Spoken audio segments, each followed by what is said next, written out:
problema. Bueno, ahí está grabando. Voy a compartir la pantalla. Entonces, ustedes van a poder ver aquí en la pantalla qué es el Espíritu Santo. Iniciamos diciendo de que hay muchos errores en cuanto a lo que nosotros conocemos del Espíritu Santo, y que hay muchos conceptos erróneos sobre la identidad del Espíritu Santo. Lo primero que vamos a decir del Espíritu Santo es Dios. O sea, el Espíritu Santo es Dios. No nos vamos a salir de ahí. Ven al Espíritu Santo, decíamos, con misticismo, con espectacularidad, como una fuerza que puede entrar y salir. De hecho, oran, ven Espíritu Santo. Pero si Dios está con nosotros, ¿para qué vamos a orar? De que venga algo que está en nosotros, además que mora en nosotros. Eso significa que no hay un conocimiento de qué estábamos hablando. Otros, dice el tercer punto, entienden al Espíritu Santo como el poder impersonal que Dios pone a disposición para los seguidores de Cristo. Es más, para muchas personas hay como dos bautismos, ¿no? Se necesita, además, que se bautice en el Espíritu Santo. Y para algunas iglesias, una confirmación de ese bautizo del Espíritu Santo es hablar en lenguas.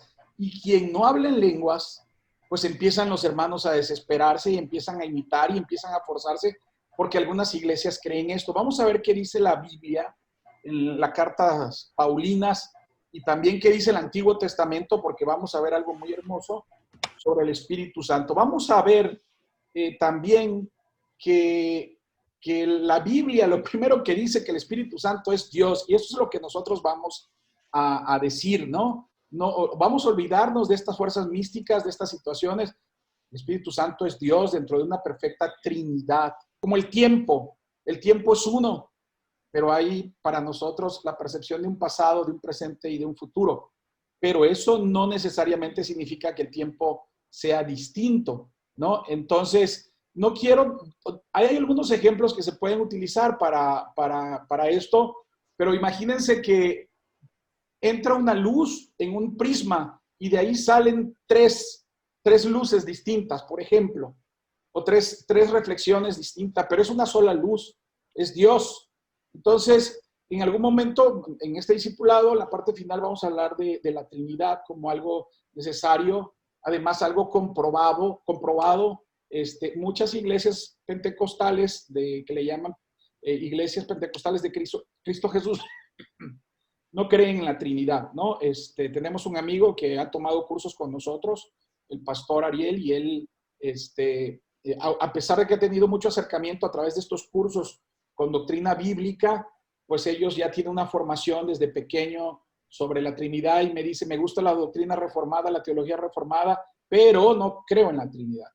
Y bueno, ok, entonces, el Espíritu Santo es una persona divina, un ser con una mente, emociones y voluntad. Y esto lo vamos a comprobar a través de las Escrituras. Pero antes de llegar a eso, vamos a ver qué dice Hebreos 9:14. Le vamos a pedir al hermano José David si nos puede ayudar leyendo Hebreos 9:14.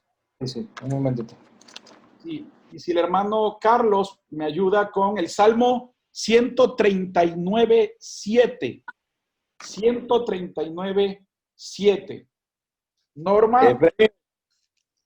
Norma, si me ayuda con Primera de Corintios 2, 10 y 11. Primera de Corintios 2, 10 y 11. Repito, Hebreos 9:14. Carlos, Salmo 139:7. Norma, Primera de Corintios 2, 10 y 11. ¿Ya? Sí, hermano. Ok. Hebreos 9:14. Sí. ¿Cuánto más la sangre de Cristo, el cual, mediante el Espíritu Eterno, se ofreció a sí mismo sin mancha a Dios, limpiará vuestras conciencias de obras muertas para que sirváis al Dios vivo? Lo repito. Sí. Ok. ¿Cuánto más la sangre de Cristo, el cual, mediante el Espíritu Eterno, se ofreció a sí mismo sin mancha a Dios. Limpiará vuestras conciencias de obras muertas para que sirváis al Dios vivo. Ahí tenemos 3 personas de la Trinidad y hay muchos pasajes en el cual, como el bautismo de Cristo, donde está nuestro Señor Jesucristo, se habla en los cielos, viene la voz del Padre que está presente y dice que desciende el Espíritu Santo en forma de paloma y Dios dice, aquí está mi Hijo amado. Así como eso hay muchos.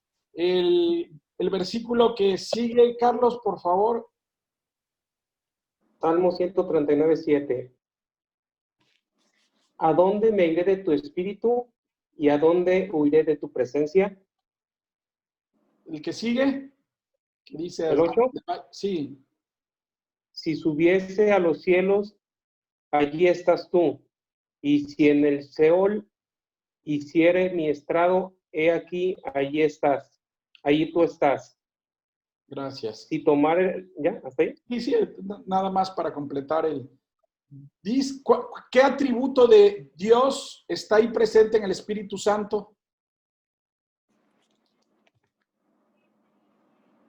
Omnipresente. Saben de los 3, ¿no? Claro, sí, pero bueno, está como atributo, está la omnipresencia de Dios en el Espíritu Santo. Entonces, sí. el Espíritu Santo, aquí vemos una de los atributos que Dios que nos demuestran que el Espíritu Santo es Dios. El que sigue. Primera de Corintios 2, 10, 11.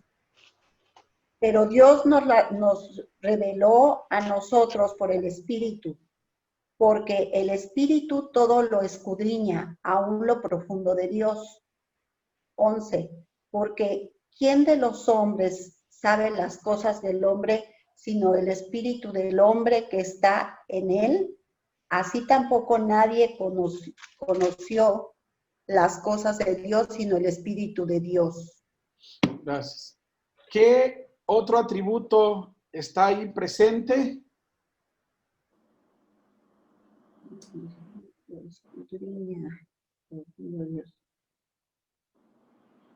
Omnisciente. Exacto. Ahí está la omnisciencia de Dios atribuida al Espíritu Santo que nos demuestran que el Espíritu Santo es Dios. Recuerden que el único omnisciente es Dios y el Espíritu Santo, por ser parte de la Trinidad, tiene los mismos atributos. Por lo tanto, el Espíritu Santo es Dios porque es omnisciente, es eterno, es omnipotente. Pero vamos a ir viendo esto. Ahora, voy a leerles Hechos 5. Muchos de ustedes ya lo conocen. Lo voy a leer aquí. Dice, pero cierto hombre llamado Ananías, con Zafira su mujer, vendió una heredad, un terreno, pues, y sustrajo del precio, sabiéndolo también su mujer, y trayendo solo una parte, lo puso a los pies de los apóstoles. La iglesia primitiva vendía todo y ayudaban a la iglesia. Entonces, esta heredad era de ellos, ¿sí? Ellos tenían el derecho de poder decir, a ver, yo vendí esto, me voy a quedar con una parte y le doy esto. No pasaba nada. Dice, y dijo Pedro, Ananías, ¿por qué llenó Satanás tu corazón para que mintieses al Espíritu Santo y sustrajeses del precio de la heredad, reteniéndola? No te quedaba a ti, es decir, si no lo hubiera vendido, y vendida, no estaba en tu poder. ¿Por qué pusiste esto en tu corazón? No has mentido a los hombres, sino a Dios. Entonces, Pedro le está diciendo que al mentirle al Espíritu Santo, le miente a Dios. Entonces, los que no creen en la Trinidad, sirve esto como introducción a la doctrina de la Trinidad.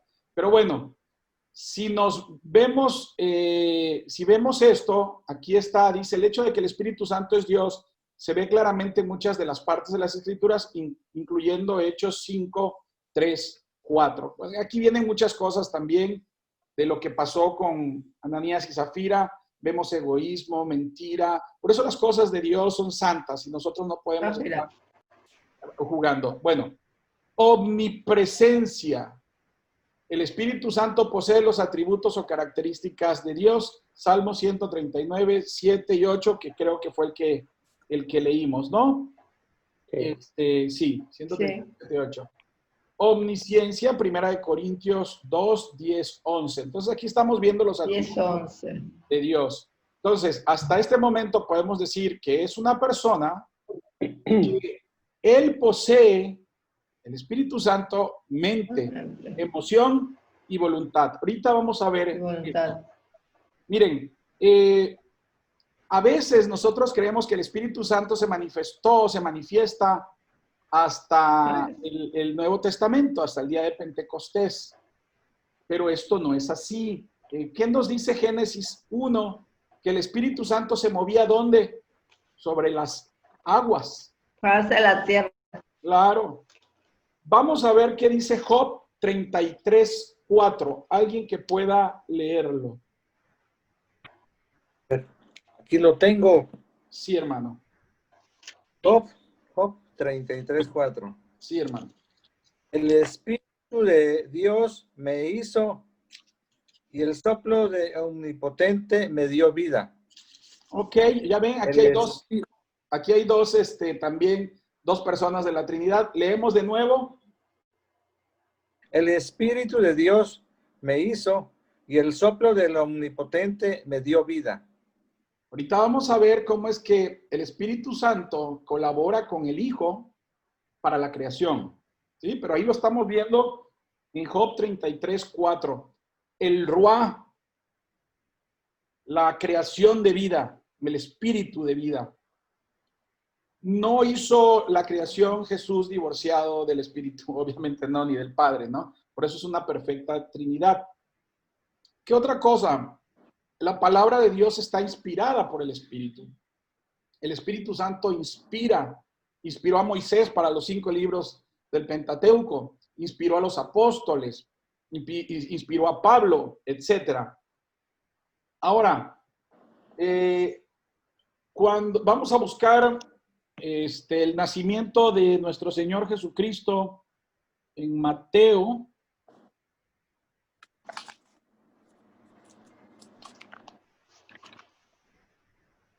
Vamos a ir a Mateo 1. Mateo 1, 18. Sí.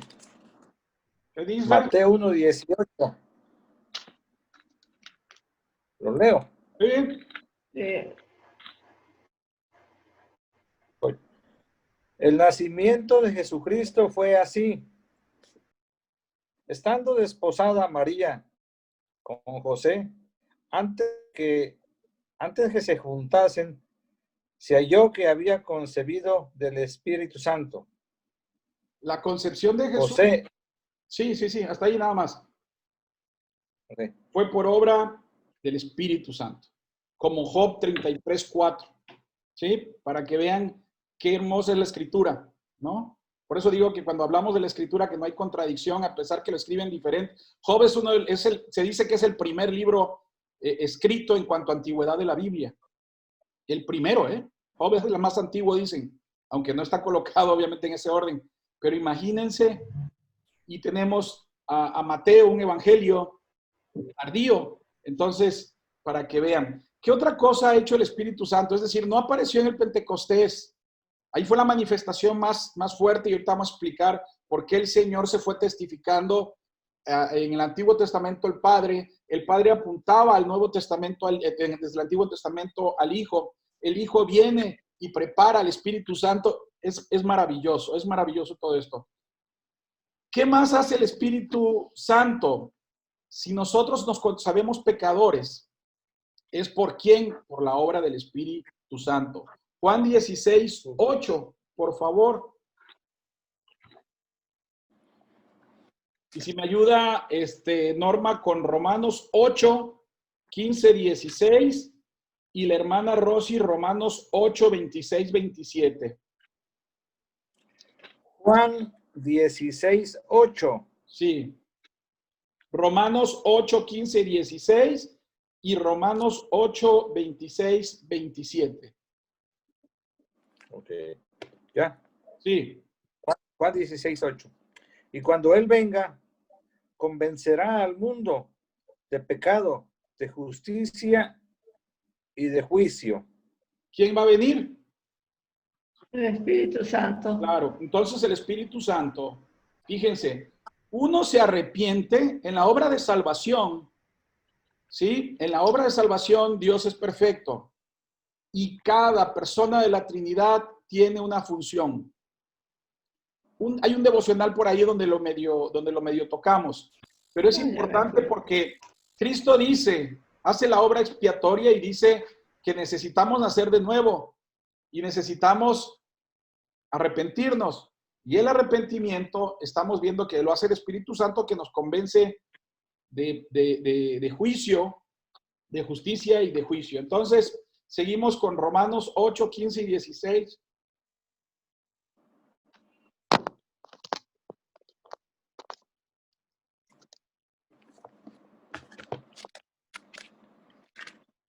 No se oye.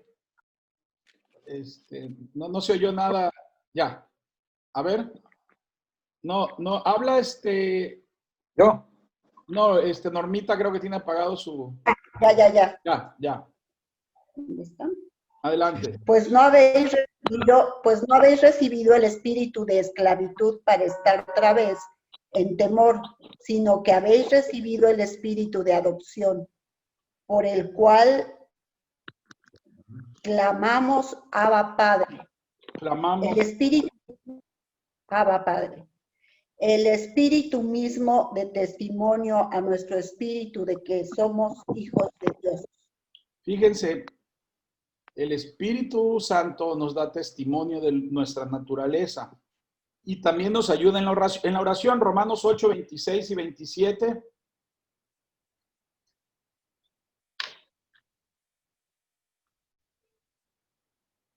Hermana Rosy. Sí, pastor, es 25 y 26. A ver, adelante. Romanos 8 dijo. Sí. Pero si esperamos lo que no vemos, con paciencia lo aguardamos. Y de igual manera el Espíritu nos ayuda en nuestra debilidad, pues que hemos de pedir como conviene, no lo sabemos, pero el Espíritu mismo intercede por nosotros con gemidos indecibles. Gracias, hermano. Entonces, estamos viendo que nos ayuda en la oración, nos ayuda en la regeneración. Fíjense, ya ven que no es una fuerza así como algunos la piensan y vamos a tirar gente y le vamos a soplar. No, es algo muy importante el Espíritu Santo, como para que estemos jugando con el Espíritu Santo. En Juan 3, cuando se habla de Nicodemo, se dice que tiene la necesidad de nacer de nuevo, de ser transformado.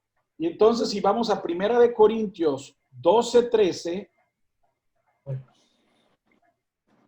¿qué dice?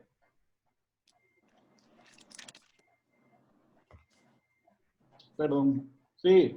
1 Corintios 12, 13. Quiero decir que cada uno de vosotros dice, yo soy de Pablo. 1 Corintios 12. Perdón, 12. Y vamos a ver 12 y 13. 1 Corintios 12 y 13. 12 y 13. Así como el cuerpo es uno y tiene muchos miembros. No, es 1 Corintios 12. Ese es.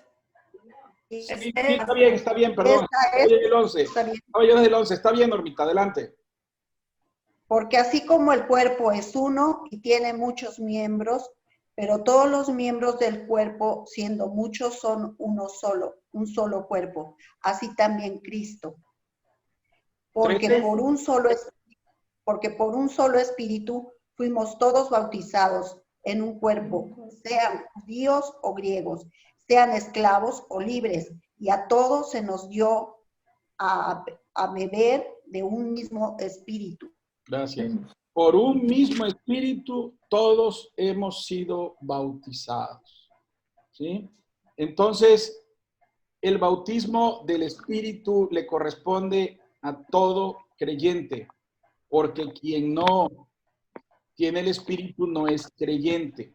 Entonces, es importante que nosotros seamos muy respetuosos de la situación de el Espíritu Santo. Bueno, vamos a ver Juan 16, 13 y 14. Juan 16, 13 y 14.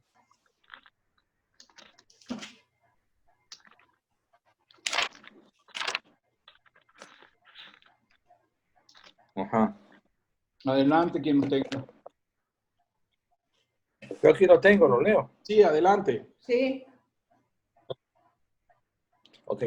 Pero cuando venga el Espíritu de verdad, Él os guiará a toda la verdad, porque no hablará por su propia cuenta, sino que hablará todo lo que oyere y os hará saber las cosas que habrán de venir.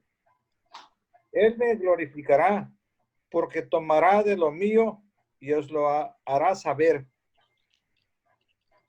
¿A quién glorifica el Espíritu Santo? Esa fue la otra. Nosotros, No. ¿A quién Dios. glorifica el Espíritu Santo? Lo que acabamos de A leer. Jesús. A Jesús. A Jesús. Sí. A ¿Sí? Jesús. Aquí lo dice. El 14, Él me glorificará. ¿Y de quién estaba hablando cuando venga el Espíritu de verdad? ¿Sí? Jesús. Entonces, fíjense, el Espíritu Santo glorifica a Jesús. Y ahí vamos a entrar otra vez a la Trinidad. Jesús, ¿a quién glorificaba? Al Padre. Claro. Dios, al Padre. ¿Sí? Y el Espíritu Santo viene a glorificar al Hijo, centrado en Cristo. Exacto. Entonces, es maravillosa la palabra de Dios. Es maravillosa. Dios es glorificado en el Antiguo Testamento. El Antiguo Testamento apunta a la glorificación de Cristo. Y el Hijo glorifica al Padre y el Espíritu Santo al Hijo y al Padre, pero centrada en la figura de Cristo.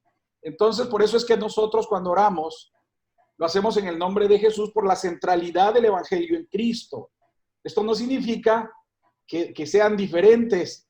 Es un solo Dios con diferentes personas. Hay una figura, no la puse aquí, donde dice, explica la Trinidad, se las voy a mandar. Entonces, todo el centro del Nuevo Testamento es a Cristo. Y de tarea les queda ver los Apocalipsis 4 y 5 para que vean qué se testifica primero y después qué se testifica después. Bueno, regresamos a la gráfica para ir terminando esta primera parte. Entonces, estábamos viendo los atributos y dijimos que el Espíritu Santo tiene pensamiento, tiene emociones, ¿no? Entonces, que fue la página anterior, nada más para que recuerden de dónde venimos, porque si no se nos va. Aquí dice que posee una mente, emociones y una voluntad. Vamos a ver si lo dice la Escritura es cierto, si no, no. Primera de Corintios 2:10, Carlos, Rosy, Efesios 4:30, Norma, Romanos 8:26 y 27, y yo Primera de Corintios 12.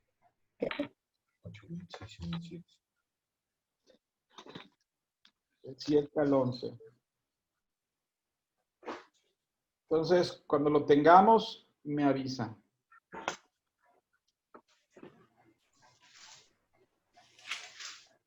Lo primero, Primera de Corintios 2:10 dice que piensa y conoce. Sí. ¿Ya? Ya. Pero Dios nos lo reveló a nosotros por el Espíritu, porque el Espíritu todo lo escudriña, aún lo profundo de Dios. Fíjense. Escudriña, está pensando, está conociendo. Entonces el Espíritu Santo piensa y conoce. El Espíritu Santo puede ser contristado. Efesios 4:30. ¿Yo? Sí. A ver, Efesios 4:30 dice, y no contristéis al Espíritu Santo de Dios, con el cual fuisteis sellados para el día de la redención. Amén. Ahí hay otra cosa, estamos sellados, estamos a ver lo del sello. Entonces ya ven, puede ser contristado, ¿eh? Ahora, también intercede por nosotros, Romanos 8, 26 y 27. Romanos 26. Y de igual manera, Sí, perdón, Romanos 8, Romanos 26 y 27. 8:26. Sí. Y de igual manera, el Espíritu nos ayuda en nuestra debilidad, pues ¿qué hemos de pedir como conviene? No lo sabemos, pero el Espíritu mismo intercede por nosotros con gemidos indecibles. Sí. Cuando en la segunda parte vamos a ver esto de los gemidos indecibles, porque muchos hermanos malutilizan este versículo. Bueno, entonces nosotros ni sabemos a veces qué realmente dice el pastor Núñez que él a veces ha subido a orar con pesar, con dolor, y el Espíritu Santo es el que nos guía para saber pedir lo que sea dentro de la voluntad de Dios. Es decir, si nosotros nos ponemos dentro de la soberanía divina diciéndole, Señor, que sea tu voluntad, pues pasa esto. Entonces, ¿y quién más iba a leer? Falta el 27. Adelante. Falta el 27. Sí. Más el que escudriña los corazones sabe cuál es la intención del Espíritu Santo, porque conforme a la voluntad de Dios intercede por los santos. Amén. Santos, los apartados, nosotros. Entonces, y el Espíritu Santo toma decisiones de acuerdo a su voluntad. Voy a leer 1 Corintios 12, 7 al 11. Dice, pero a cada uno les da la manifestación del Espíritu para provecho, porque a este es dado por el Espíritu palabra de sabiduría, a otro palabra de ciencia según el mismo Espíritu, a otro fe por el mismo Espíritu, y a otro dones de sanidades por el mismo Espíritu, a otro el hacer milagros, a otro profecía, a otro discernimiento de espíritus, a otros diversos géneros de lenguas y a otra interpretación de lenguas. Pero todas estas cosas las hace uno y el mismo Espíritu, repartiendo a cada uno en particular como Él quiere. Es decir, está tomando sus decisiones. A Germán le puede dar un don no sé, el don de la fe, el don de ser dadivoso, el don de la humildad, no sé, a Norma 1, a Rosy, a todos, reparte de acuerdo a lo que es su decisión conforme a la voluntad del propio Dios, que Él es parte de la Trinidad, ¿no? Entonces, el Espíritu Santo es Dios, la tercera persona de la Trinidad, y como Dios dice aquí, el Espíritu Santo puede funcionar verdaderamente como consejero y consolador, tal como lo prometió Jesús. Y ahí vemos Juan 14, 16, 26 y 15, 26. Sí, hermano, adelante. Hermanito, a ver, dones de sanidad. Sí. Luego ya ve que en las iglesias, ¿no? En algunas iglesias, en algunas congregaciones, ahí van y uno y los hermanos oran, hacen un círculo. Fíjate. El enfermo luego se cae ahí al suelo, yo vi esto, ¿no? Y oran y ya dicen que ya. Entonces, ¿a eso se refiere o? Ahí va. O eso es. Lo vamos a dejar para su momento. A ver, hermano. Sí. Dios es todopoderoso. De ahí partimos. ¿Estamos de acuerdo? Sí. Dios puede hacer lo que quiera. Dios sigue haciendo milagros si Él lo quiere hacer. Dios sigue dando los dones que Él quiere dar. Dios sigue haciendo prodigios y señales en nosotros. Dios hace lo que quiere conforme a su voluntad. ¿Estamos de acuerdo? Yo puedo testificar milagros que ha hecho Dios en mi vida, desde el nuevo nacimiento que tenemos, hasta el hecho de 3 veces que mi papá ha estado al borde de la muerte y que han sido cosas milagrosas, ¿no? Desde el hecho también de cosas que a veces nosotros no podemos entender, ¿sí? La obra del Espíritu Santo, por eso es que no necesitamos estas situaciones, ¿no? Ver prodigios y señales porque nosotros creemos. Ahora bien, Hechos es un libro de transición entre el Antiguo y el Nuevo Testamento, ¿sí? Como antes se hacían sacrificios, Ahora ya no se hacen y hablamos en el devocional sobre el día de la expiación, ¿no? Antes se mataba dos animales, uno se mandaba al desierto para alejar el pecado, en el otro era derramada la sangre, y en el tabernáculo. Todo eso que vimos es porque eso lo cumple Cristo.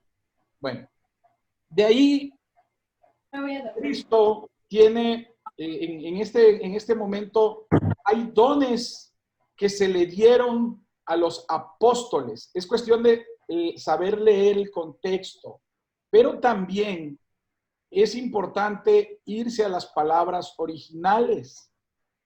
Por ejemplo, no es necesario que ustedes sepan griego, que sepan hebreo. Si lo pueden hacer, qué bueno. Pero hay software. Hay muchos software. Yo tengo uno que se llama Logos, ¿sí? En donde ustedes le pican y les dice cuáles son las palabras correctas. Por ejemplo, hay muchos errores de interpretación por el contexto que lo olvidamos. Por ejemplo, dice, es que acá el devocional donde hablamos de que Dios es paciente. Por ejemplo, tenemos a un hermano que pues trae dos versículos que habla de que Dios quiere que todos los hombres sean salvos, que es paciente y misericordioso, no queriendo que nadie extravíe. Entonces, de ser así, nosotros nos vamos a la idea de que Dios no quiere que nadie se pierda. Entonces, ¿por qué se pierden las personas? ¿Por qué personas van al infierno? Lo dice Cristo, que fue quien más habló del infierno en toda la Escritura. Porque si creemos que todos se salvan, ya lo hemos dicho, eso se llama universalismo y está catalogado como una herejía. ¿Por qué? Porque la misma palabra de Dios dice que no todos se van a salvar. Bueno, entonces, si nosotros no creemos, no sabemos los lenguajes, si nosotros no estudiamos, pues caemos en muchos errores. Miren, la idolatría es adorar a dioses pequeños con D pequeña. Cuando vean en su Biblia D pequeña, D minúscula, es que se trata de falsos dioses. Cuando se habla del Dios con D mayúscula, es nuestro Señor. Entonces, se dice, obviamente ustedes saben, Romanos dice que dejamos la adoración al Dios verdadero, nos confundimos y adoramos a imágenes hechas por hombre, a cuadrúpedos, animales. Eso es idolatría. Pero también el no conocimiento de Dios y hacer un Dios a nuestra manera es idolatría, ¿sí? Hay una iglesia, no voy a decir nombre, conozco al pastor, que dice, es una iglesia hecha para los que no quieren ir a la iglesia. Es una iglesia donde vienes y te vas a sentir cómodo. Traen un modelo de Andy Stanley en donde le llaman escenarios. El primer escenario, hacer sentir, el escenario sala, es hacer sentir bien a la persona al momento que llega. De ahí el otro escenario, hasta que llega el escenario cocina, ¿no? Que en la cocina es el espacio de mayor intimidad. Y entonces, a mí me invitaron a una reunión porque es un modelo de plantación de iglesias. En algún momento yo salí, la verdad, apenado, porque pues es no saber eclesiología, pero también es ofender al Señor. Pero regresamos a la pregunta que dice el hermano. Dios sigue haciendo milagros. ¿Estamos de acuerdo? Hasta ahí. Sí. ¿Qué creo yo? ¿Qué creo yo? No me crean, o sea, búsquenlo en la palabra. ¿Qué creo yo en este momento de mi vida? Si Dios quiere usar una mula, lo va a usar. ¿Estamos de acuerdo? Como ya lo hizo. Pero hay dones que fueron dones para el momento de dar testimonio de nuestra fe, que testificaban, porque los judíos necesitaban señales. Hay que ver Mateo también, los evangelios. Necesitaban señales, hay arreboles en el cielo. Y los testimonios, los prodigios, señales eran para y lo dice la palabra, incrédulos. Entonces, ¿por qué nosotros en una iglesia donde hablamos el español, donde está todo dicho, donde tenemos la palabra de Dios con nosotros, vamos a necesitar que alguien hable en lenguas? Porque además dice la Escritura que las lenguas, ¿sí? Pues a uno mismo. Pero además lo hacen en desorden. La misma Escritura dice que máximo 3, y no todos a la vez, máximo 3. Y están todos hablando supuestamente en lenguas en una iglesia, pero porque quieren señales y quieren prodigios. Bueno, hay tres posiciones. Una que dice que todos los dones están vigentes, así como están vigentes todos los ministerios, ¿sí? Ese es un don, esta posición normalmente son de las iglesias carismáticas. Por eso vienen las personas y pues ponen las manos así, de repente, ya te la junté, te jalan los pies y todas estas cosas que muchos de ellos caen en falsedades, ¿no? Caen en mentiras, el evangelio de la prosperidad. Yo no digo que yo no tengo la razón, yo estoy diciendo las posiciones y les voy a decir qué creo yo si les interesa saber, y si no, pues nada más les doy las tres posiciones. La segunda posición, esa primera posición cree que todos los ministerios, es decir, todavía hay profetas el día de hoy, y por eso tuvimos Elena G. de White con los adventistas dando nueva revelación. Tuvimos, por ejemplo, Joseph Smith de los mormones, pues dio nueva revelación. Y tienen en Utah un templo donde nada más entran algunas personas y ahí están apóstoles dando nueva revelación.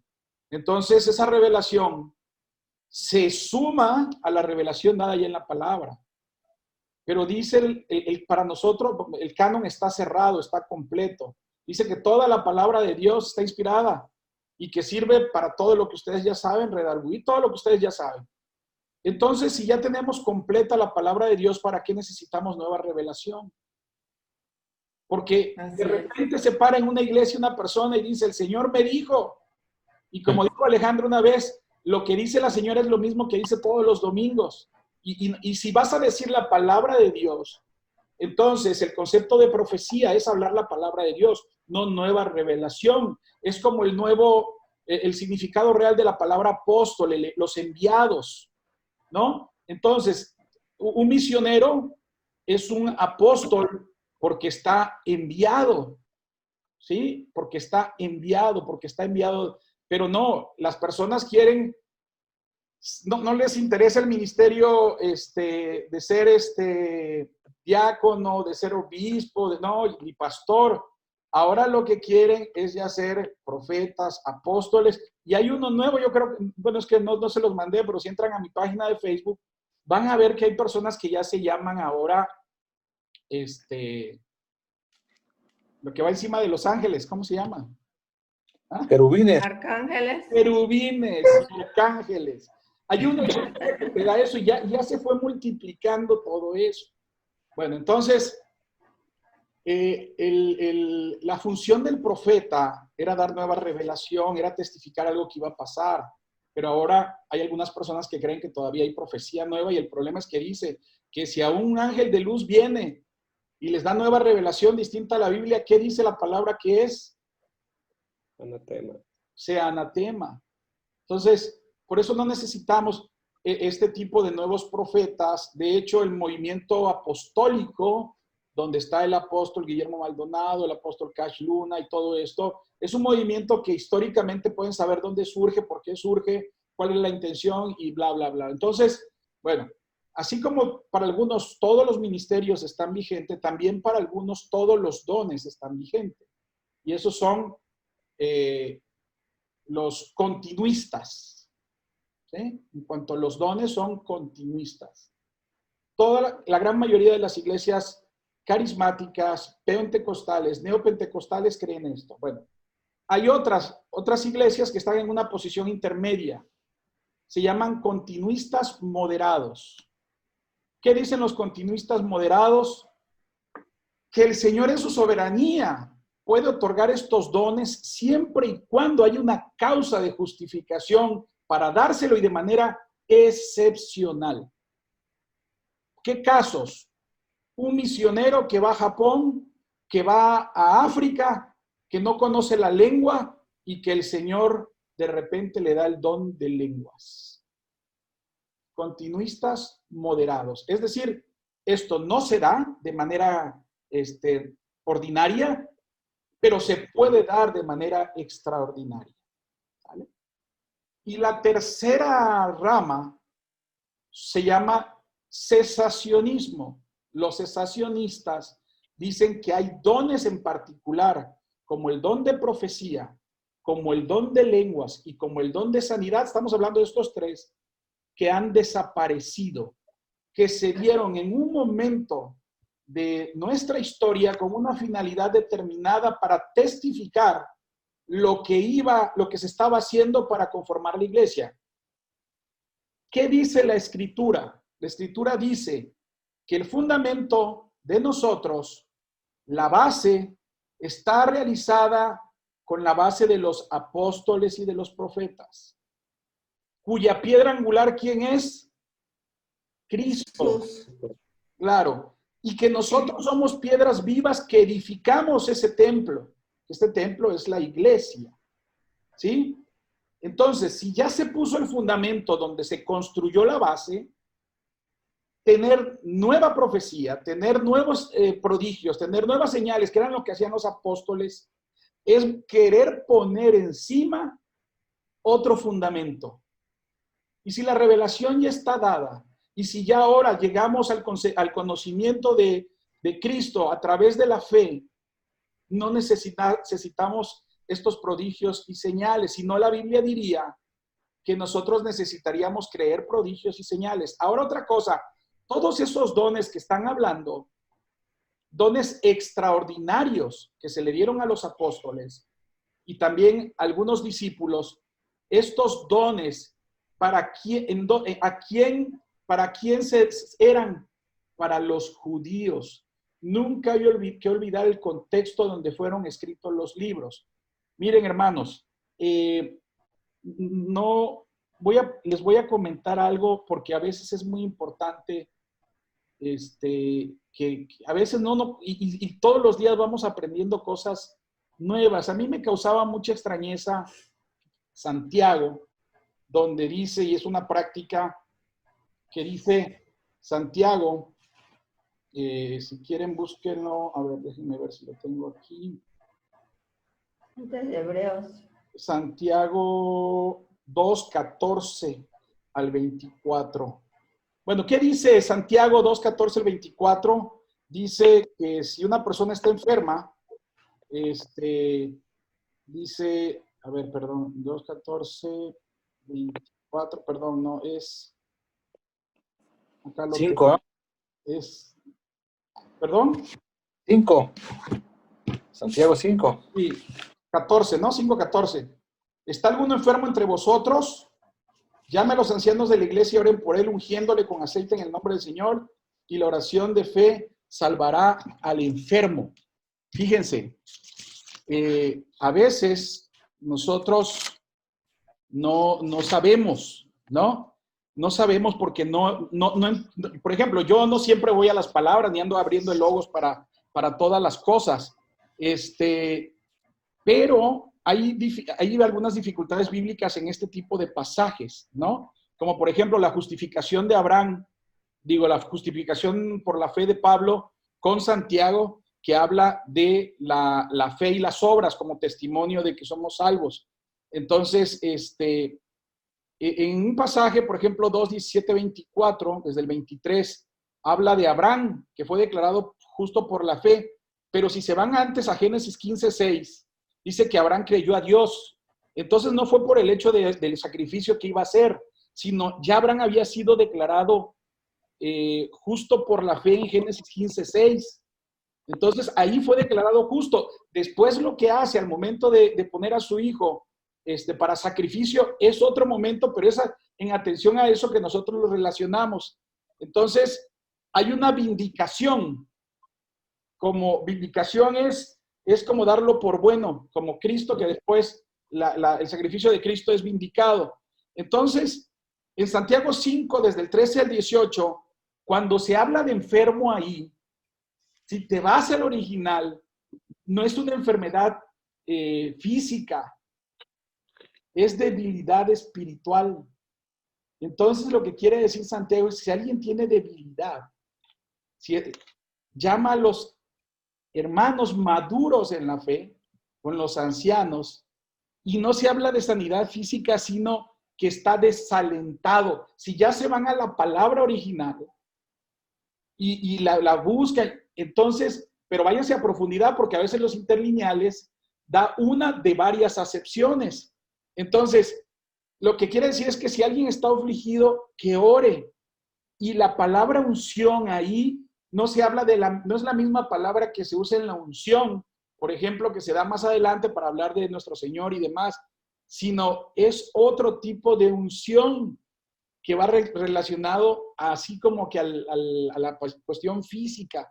Entonces, es que si alguien está en debilidad espiritual, llama a los ancianos que son mayores en la fe, los que están mayores en la fe lo van a dar cobertura, y dice, oren. Entonces, la oración, ¿qué pasa? La oración hace que regresemos al gozo de la confianza en nuestro Señor. Entonces, llama a los fuertes para que te apoyen en la oración. Si el problema, y habla del pecado, si el problema radica en un pecado no confesado, entonces en la oración, porque más adelante habla precisamente de salvar, la oración de fe salvará al enfermo. Y dice, y si el Señor levantara y si hubiera cometido pecados, le serán perdonados. Entonces, ¿cómo es que va que nosotros como diáconos, ¿no? Vamos a hacer para que el Señor le perdone los pecados? El único que perdona pecados es Dios, y nosotros vamos a ser como un intermediario ahí. Entonces, son pasajes difíciles que después de ponerlo a estudiar, ya vemos esto. Entonces, si el problema es un pecado no confesado y se confiesa, ¿qué pasa? El Señor lo absuelve si viene en arrepentimiento. Entonces, la oración ayuda a llevar una vida llena de frutos. Así como estas cosas, como estos errores y demás, es que caen los excesos, y terminamos ya con lo del hermano José David. Ustedes crean lo que el Espíritu Santo les diga, ¿no? Yo primero estaba en la segunda posición, continuista moderado. Yo decía que yo creo que Dios hace milagros, pero que el hombre tenga don de sanidad y don de milagros, yo en este momento de mi vida no lo creo. Lo hace Dios directamente. Pero es que no es necesario que, si es a través de un don como un médico, ¿no? Pero a lo mejor el día de mañana el Señor me hace que yo vea a mi hija que no sabe rumano y que le da el don de lenguas, o me lo da a mí, no sé, eso. Pero lo que sí no creo es que todos los dones estén vigentes para todos los hombres, y que tampoco todos los ministerios estén vigentes por las razones que ya les compartí. Pero es una posición personal, no es una posición de iglesia, ni es una... Cada quien, y estudien los porqués, ¿no? Tendríamos que hablar de que cuando llegue lo perfecto, y si los dones cesarán cuando lleguen los perfectos. Tengo una interpretación de ese pasaje que a mí me deja hasta este momento tranquilo, pero eso sí, confiando siempre en un Dios milagroso, siempre en un Dios milagroso. Y le oro a mi Padre y pidiéndole que se haga su voluntad, mi Padre que está en los cielos, y lo pido en nombre de Jesús, que dio su vida por nosotros, y le pido al Espíritu Santo que interceda para darnos convicción, y este proceso de santificación que tenemos es por el Espíritu Santo. Y entonces, en oración, el Señor ha hecho milagros. ¿De dónde me saca lo que hacen cada uno? Es más, algún día hablaremos de la iglesia, cómo se gesta la iglesia ahí en Concal. Y esto ustedes van a ver que es una obra de Dios, una obra milagrosa de Dios. Y cuando más hemos estado en dificultades y demás, Dios obra, ¿no? Entonces, y nos guía. Hace poquito estaba hablando con me habló el hermano David, que hay un terreno y que quería, y de hecho habló creo que con el hermano Carlos, y teníamos una situación, nada más que yo tenía que poner 100,000 pesos, ya le había dicho que sí, que le íbamos a poner, y de repente viene lo de mi papá, y le digo, ¿sabes qué? Que me esperen tantito, porque pues no sé cuánto vaya a necesitar mi papá, que de hecho ya lleva 780,000 pesos, les quiero decir, y pues nos estamos endeudando y estamos viendo, pero yo sé que Dios va a proveer, y que, porque también así pasó la vez anterior, y después vino la bendición de Dios. Entonces yo confío que, fíjense, iba yo a comprar una casita que me estaban traspasando. Estuve así unos días antes, lo iba yo a hacer. El Señor dijo, no, todavía, no di ese dinero que nos va a servir ahora para esto. Mi papá había querido vender su casa, siempre, y no había vendedor. ahora que se enfermó una prima, antes de eso había hablado con una prima y le dije, ¿sabes qué, prima? Vamos a rematar la casa. Pues mejor que se la quede un familiar. ¿Cuánto nos puedes conseguir? Y de ahí nos vas pagando.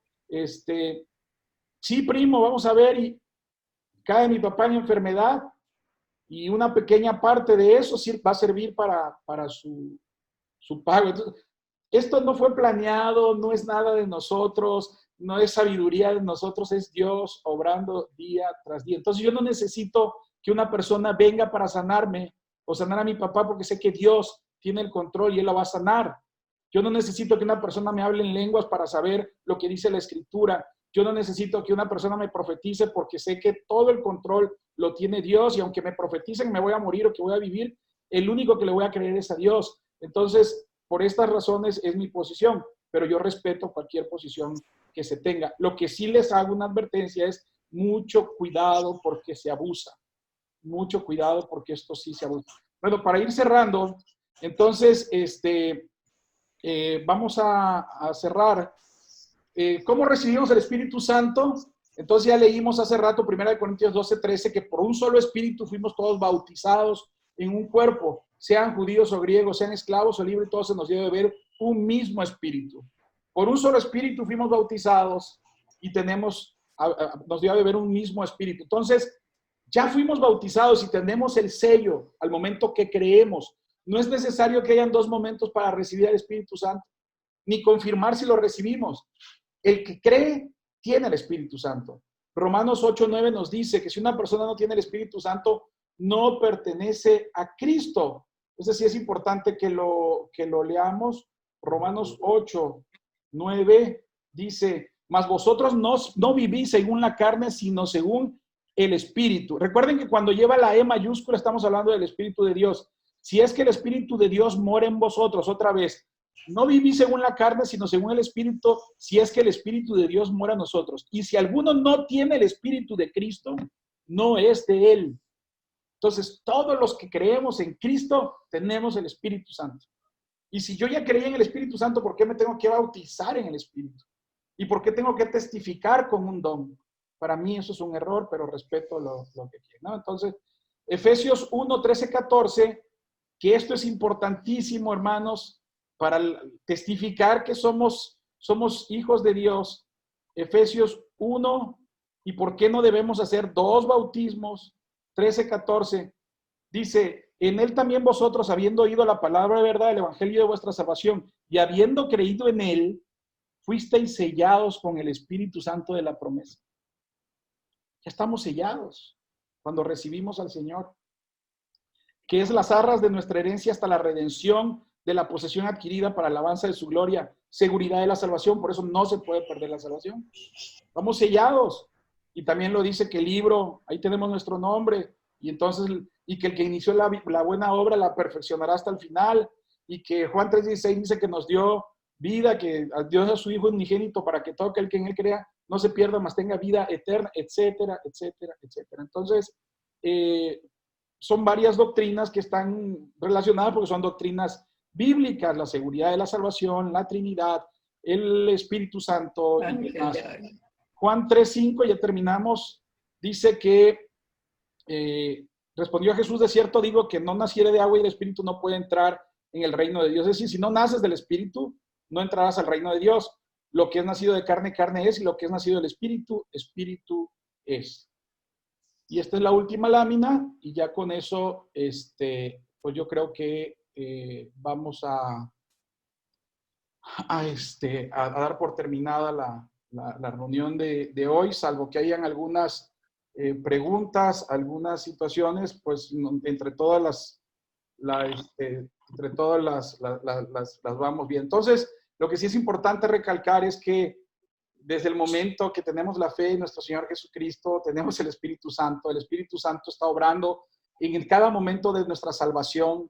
El Espíritu Santo estuvo desde el inicio de la fundación del mundo, está en la eternidad pasada con el Señor. No es que se dio en el Pentecostés, no es que son manifestación, no, si es Dios. Y es importante que conozcamos esto porque según los conceptos dice que lo que dije en un principio, ¿no? La blasfemia también tiene mucho que ver con esta situación de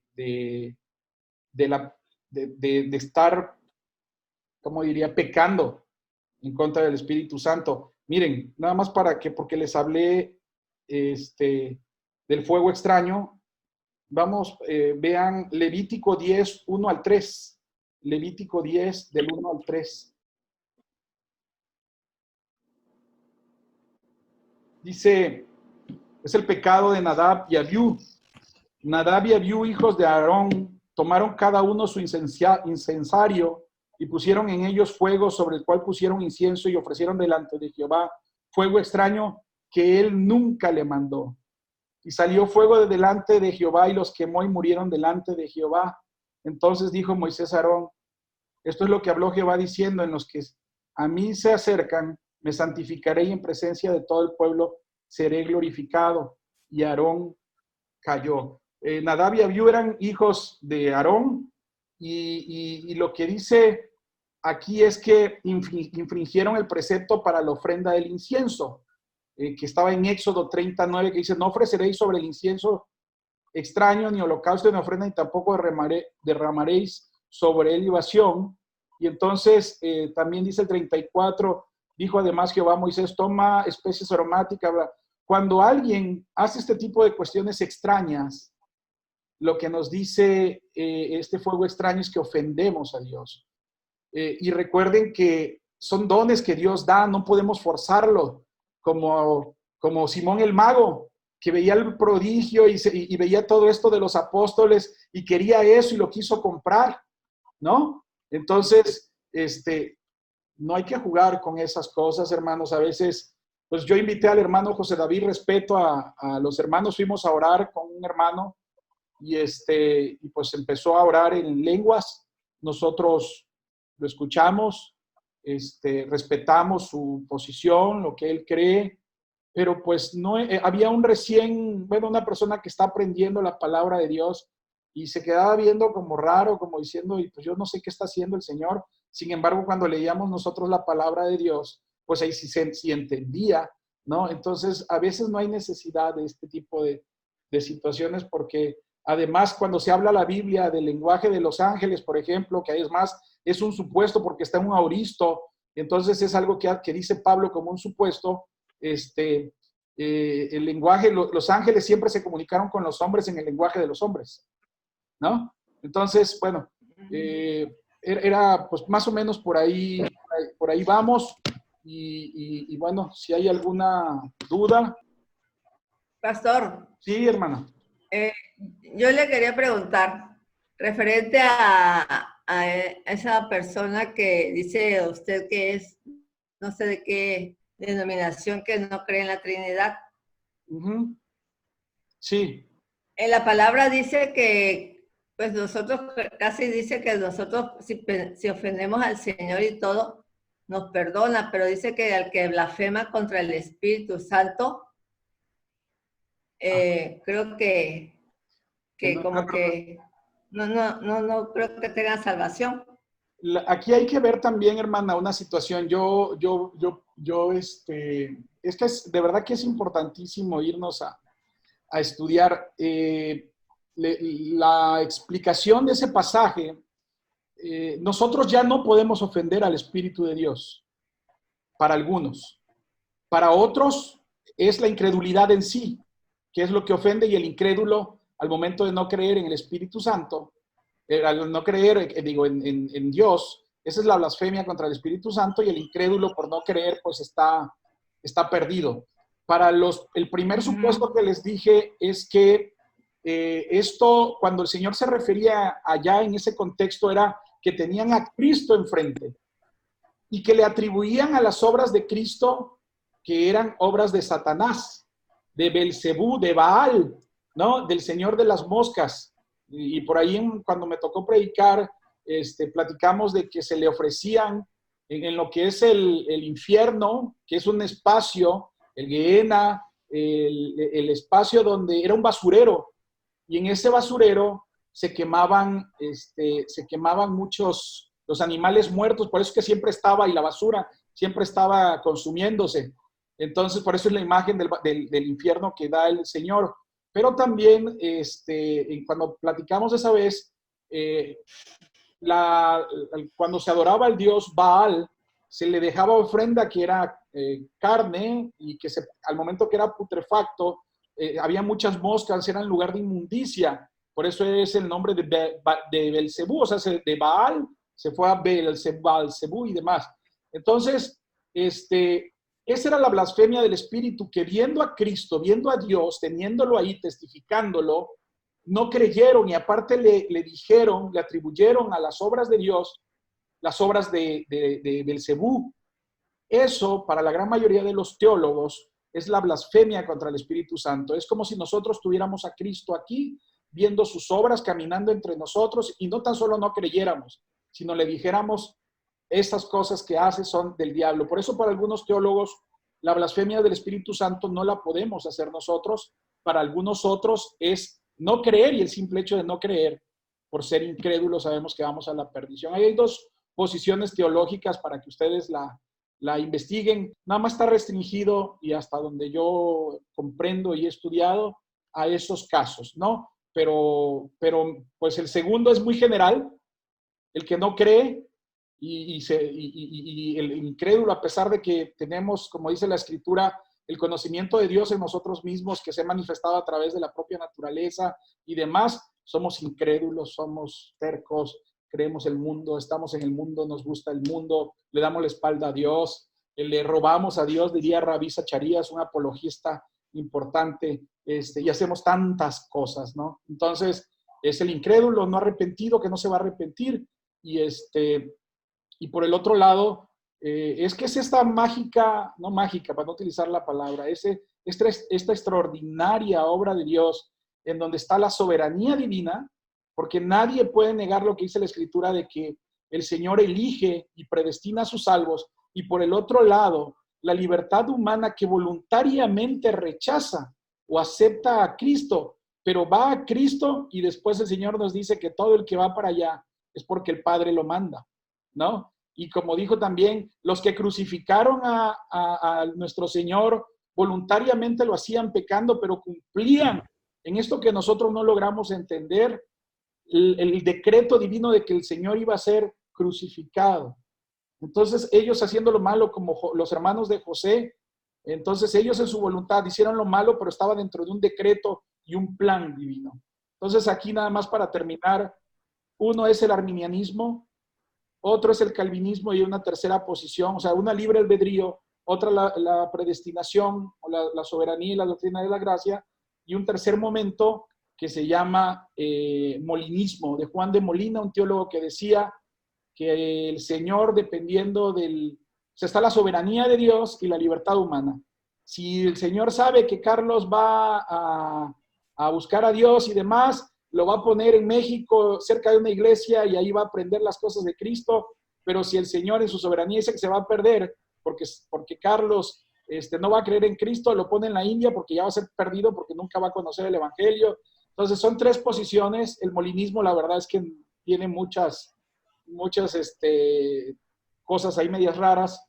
Yo fui arminiano y después conocí las doctrinas de la gracia porque para mí son bíblicas, son las más bíblicas. No creo que yo sea salvo por mí mismo. No creo que el Señor se modifique a mi voluntad porque toda la Escritura dice otras cosas. Yo creo en la soberanía divina, creo que el Señor nos elige, que estamos muertos en delitos y pecados, que por esa situación estamos dados para ir al infierno, no porque así nos haya hecho Dios, sino que nuestros padres cayeron y en nuestra libertad le damos la espalda a Dios voluntariamente. Por eso viene una corrupción radical del hombre, que Dios es misericordioso y ha determinado desde antes de la fundación del mundo salvar por su misericordia a sus ovejas, a su iglesia, y entonces Él hace la obra. ¿Cómo hace la obra? Hace un llamamiento eficaz, que en algún momento hablaremos la palabra que se utiliza en la Biblia sobre eso. Él nos llama, nos cambia el corazón, como dicen los profetas, nos da un nuevo corazón y en ese nuevo corazón ahora conocemos a Cristo tal como es, hermoso, maravilloso. Voluntariamente vamos a Cristo porque ya lo conocimos, porque Dios hizo la obra y que haciendo la obra Cristo entonces muere por su iglesia, no muere por todos. ¿Por qué? Porque si muriera por todos, todos se salvarían, porque el poder de la cruz es suficiente para salvar a todos. Entonces Dios sería un sacrificio ineficaz para aquellos que Él, imagínense, Él determina salvar a todos y no todos se van a salvar. Entonces Dios sube a la cruz para salvar a sus ovejas, a sus elegidos, a su pueblo. Y eso se llama expiación limitada. Y después Él, a través de la obra del Espíritu Santo, nos santifica y nos lleva y nos conserva para el propósito de su Padre, que fue la salvación de los suyos. Y eso se llama perseverancia de los santos. Entonces, todo esto es muy doctrinario, nada más se lo quise decir por si alguien por ahí quisiera saber, pues ahí se mete y lo buscan.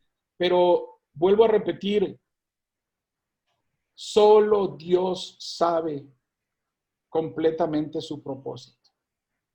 Solo Dios. Lo que también me queda claro es que el Señor dice en su palabra que Él no rechaza a nadie.